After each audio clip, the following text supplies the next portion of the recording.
আসসালামু আলাইকুম সুপ্রিয় শিক্ষার্থী বন্ধুরা, তোমরা সবাই কেমন আছো? শর্ট একাডেমিক সলিউশনের পক্ষ থেকে তোমাদেরকে জানাই শুভেচ্ছা।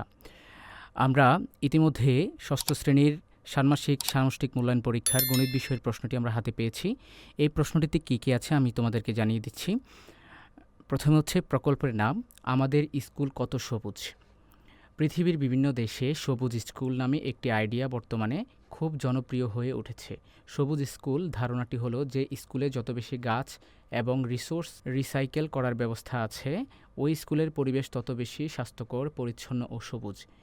এই চমৎকার আইডিয়ার উপর ভিত্তি করেই তোমরা আজকে একটি প্রকল্প অংশগ্রহণ করবে, যার মাধ্যমে তোমাদের স্কুলের পরিবেশকে কিভাবে আরও সবুজ করা যায় তা খুঁজে বের করবে।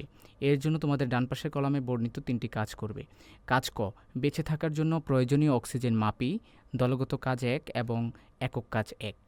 কাজ খতে আছে কাজের অপচয় কমাই, গাছ বাঁচাই, এটা হচ্ছে জোড়াই কাজ। কাজ গ হচ্ছে গাছের যত্ন করি, বিশুদ্ধ পরিবেশ গড়ি, দলগত কাজ 2 এবং একক কাজ 2।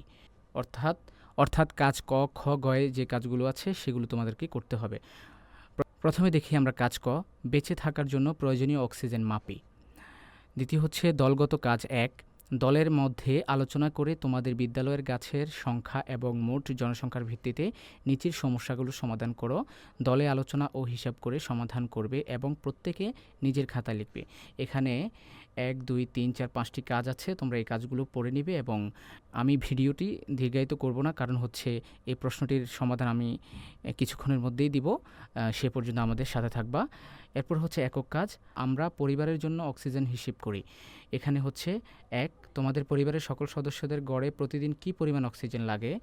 2, গড়ে একজন মানুষ যে পরিমাণ অক্সিজেন লাগে এবং গড়ে তোমার পরিবারের সদস্যদের যে পরিমাণ অক্সিজেন প্রয়োজন হয় তা অনুপাত আকারে লিখো। 3 নম্বর হচ্ছে তুমি যে অনুপাত লিখেছ তা একটি সমতুল অনুপাতে প্রকাশ করো। 4 নম্বর হচ্ছে তোমার পরিবারের সকল সদস্যদের একদিনের অক্সিজেনের সরবরাহের জন্য কয়টি গাছ প্রয়োজন।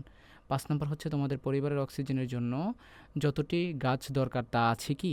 তোমাদের দরকারের চেয়ে বেশি বা কম গাছের সংখ্যাকে যথাক্রমে ধনাত্মক কিংবা ঋণাত্মক পূর্ণসংখ্যা দিয়ে প্রকাশ করে দেখাও। 6 নম্বর হচ্ছে 5 নং এ যে সংখ্যাটি পেয়েছ তার যোগাত্মক বিপরীত সংখ্যা লিখো। 7 নম্বর হচ্ছে তোমার পরিবারের জন্য যে কয়টি গাছ কম বা বেশি আছে তা সংখ্যা রেখা ব্যবহার করে দেখাও। এরপর হচ্ছে কাজ খ, জোড়াই কাজ, কাজের অপচয় কমাই, গাছ বাঁচাই। এখানে এই কলামটা তোমরা পড়ে নেবে। তারপরে আসো আমরা কি কি প্রশ্ন আছে এখানে। জোড়ায় আলোচনা করে সমাধান বের করবে এবং প্রত্যেকে নিজের খাতায় লিখবে। এখানে এক নম্বরে আছে তোমরা দুজন গত 5 মাসে ফেব্রুয়ারি থেকে জুন মাস ষষ্ঠ শ্রেণীর সকল বিষয়ের জন্য আনুমানিক মোট কতটি কাগজ ব্যবহার করেছো তা লিখো। 2 নম্বরে হচ্ছে তোমরা দুজন ষষ্ঠ শ্রেণীতে ফেব্রুয়ারি থেকে জুন মাসে মোট যে পরিমাণ কাগজ ব্যবহার করেছো তা থেকে যদি 3/1 অংশ কম ব্যবহার করতে হয় তাহলে তোমাদের ব্যবহৃত কাগজের সংখ্যা কত হতো।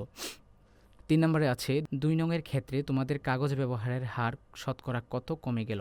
4 নম্বরে হচ্ছে তোমাদের মধ্যে একজন যদি প্রতি চতুর্থ দিনে একবার এবং অন্যজন প্রতি ষষ্ঠ দিনে একবার পোস্টার পেপার ব্যবহার করে তাহলে এই 1 এপ্রিল থেকে শুরু করে 30 এপ্রিল 1 মাসে তোমরা মোট কতবার একই দিনে পোস্টার পেপার ব্যবহার করবে।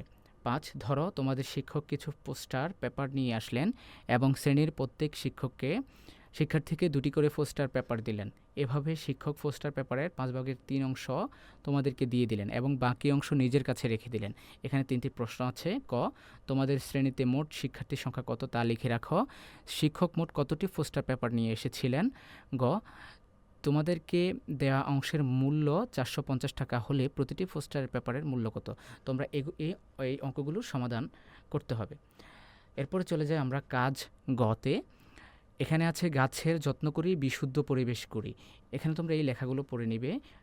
এখানে 4টি প্রশ্ন আছে। 1 নম্বর হচ্ছে প্লট 1 এবং প্লট 2 এর ক্ষেত্রফল কত।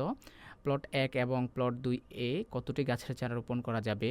3 নম্বর হচ্ছে পাশাপাশি দুটি চারার মধ্যে দূরত্ব যদি 2/1 মিটার হয় সেক্ষেত্রে প্লট 1 এবং প্লট 2 এর কয়টি চারা রোপণ করা যাবে। 4 নম্বর হচ্ছে তোমাদের দলের জন্য কোন প্লটটি নির্বাচন করবে, তোমাদের সিদ্ধান্তের পক্ষে যুক্তি দাও। এরপর হচ্ছে একক কাজ, গাছের যত্ন নেওয়ার পরিকল্পনা। এই লেখাগুলো তোমরা পড়ে নিবে, আমি শুধু প্রশ্নগুলো তোমাদেরকে বলে দিচ্ছি, কারণ এরপরে আমরা সমাধানটা দিব। ধরো ষষ্ঠ শ্রেণীতে তোমার শাখা যত সংখ্যক শিক্ষার্থী আছে, তোমাদের বিদ্যালয়ের বাগানে তার দ্বিগুণ পরিমাণ গাছ রয়েছে। আগামী 1 মাসে এই সকল গাছের যত্ন নেওয়ার দায়িত্ব তোমার শাখার সকল শিক্ষার্থীর। প্রতিটি গাছ সপ্তাহে 2 দিন যত্ন করবে। তাহলে প্রত্যেক শিক্ষার্থী 1 মাসে কতবার এবং প্রতিবার কয়টি গাছ যত্ন করবে? 2 নম্বরে আছে, যদি ওই মাসের শেষ সপ্তাহে তোমার শাখার 5/1 অংশ শিক্ষার্থী বিতর্ক উৎসবের জন্য বিদ্যালয়ের বাইরে থাকে, তবে অবশিষ্ট শিক্ষার্থীর প্রত্যেকে উক্ত সপ্তাহে একবারের জন্য কয়টি করে গাছের যত্ন নেওয়ার দায়িত্ব পালন করতে হবে? 3 নম্বরে হচ্ছে, মনে করো তোমরা গাছ রোপণের জন্য বাগানে মাটি খননের কাজ পরিচালনা করবে। এই কাজটি 6 জন শিক্ষার্থী 28 দিনে সম্পন্ন করতে পারে। তোমার শ্রেণীর সবাই মিলে যদি কাজটি করো তাহলে কত দিনে শেষ করতে পারবে? 5 নম্বর হচ্ছে, আজকের বিভিন্ন কাজ থেকে তুমি নতুন কী শিখতে পারলে এমন 2টি বিষয় লেখো। সুপ্রিয় শিক্ষার্থী বন্ধুরা, এই হচ্ছে আমাদের প্রশ্নটি। আমরা এই প্রশ্নের সমাধানটি কিছুক্ষণের মধ্যে দিব। সে পর্যন্ত আমাদের সাথে থাকো। ধন্যবাদ।